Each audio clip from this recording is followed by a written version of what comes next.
Ojo Aba Meta Meta, third Saturday in October, 29th in Seawall, Galveston, Texas.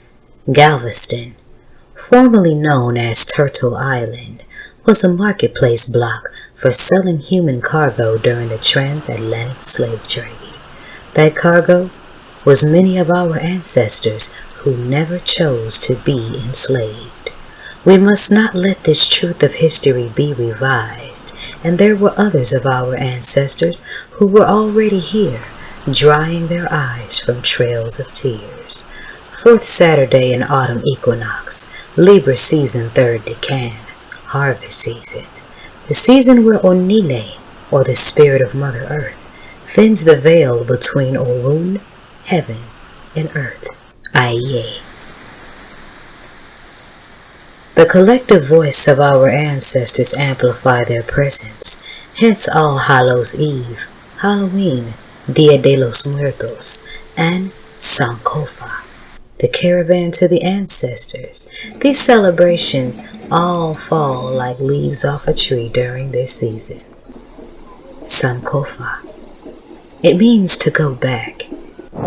It means to go back to give thanks and praises to the Creator, regardless of the name in which we call him her. To remember our ancestors, the ones we know not by name, and their ultimate sacrifice. We go back to remember our recent ancestors and the wisdom their lives left behind. We go back to reflect on where we've been, to be clearer on where we are headed. And this is my personal diary of the last decade of experiences while attending the Sankofa Caravan to the Ancestors, hosted by the Houston chapter of the National Black United Front, and how these experiences changed my life. I'm my Aunt J. Muse, and you are watching and listening to Sankofa Mewa, the Diary of 10 Caravans. Ashe.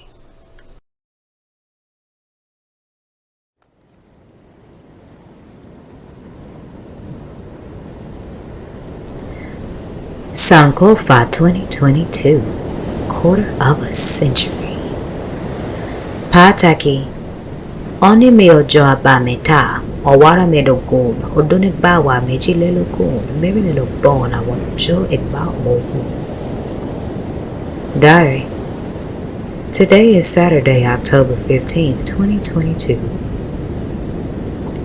16 days into autumn equinox.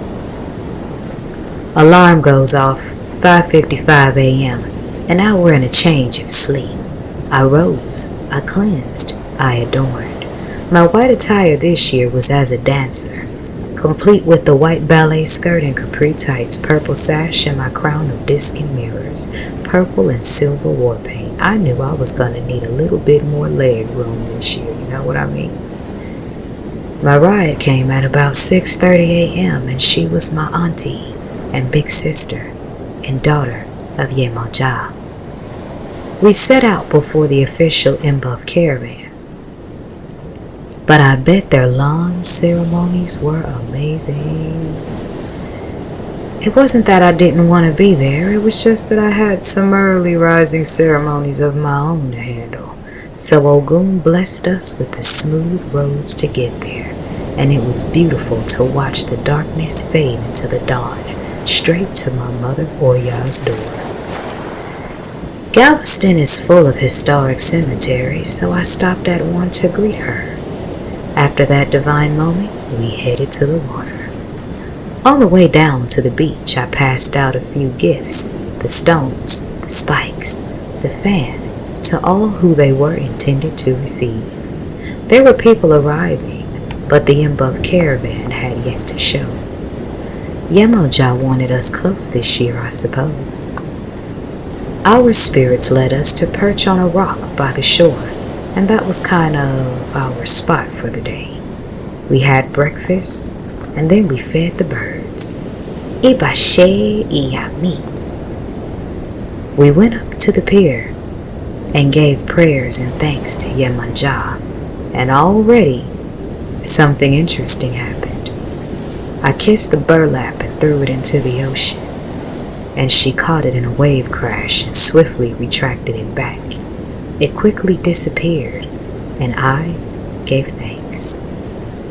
I loved the time we spent communing with nature while the beach was still a little quiet. It turned out to be just the charge I needed, because this was the Sankofa with the highest spiritual intensity in the history of my ever attending. It was, as always, a captivating sight to see for many passers-by. All those beautiful black people dressed in white in our royal, ancient regalia as the original people to walk this earth. A few of them stopped me and asked me what the ceremony was all about. Even some who still didn't even speak English found a way to communicate.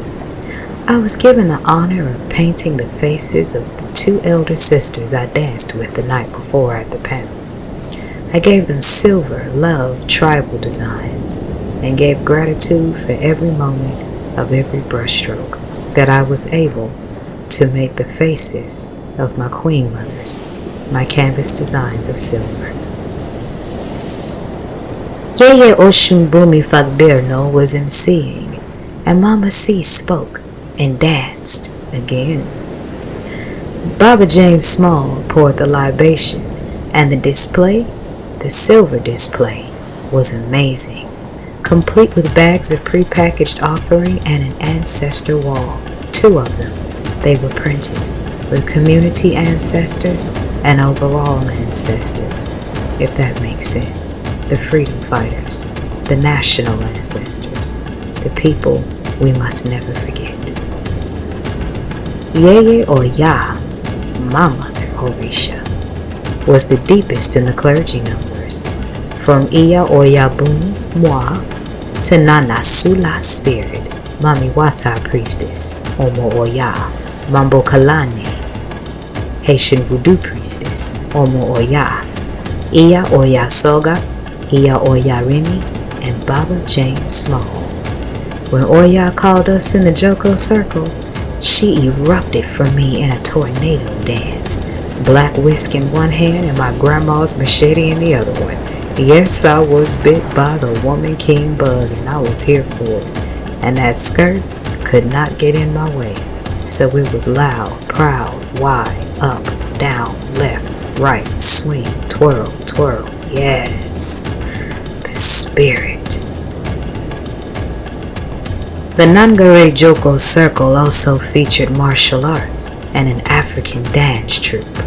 The energy, while of high intensity, was still relaxed, positive, and happy. That is, until people started getting mounted. Seeing my sister from another mister, Nana Sula Spirit, was everything. I even got to serve as one of 2 Oya priestesses, the other being Iya Oya Soga, to guard the door of return ceremony, led by Baba Falade. It was appropriate, granted that he created the door of return ceremony to add to the Caravan festivities.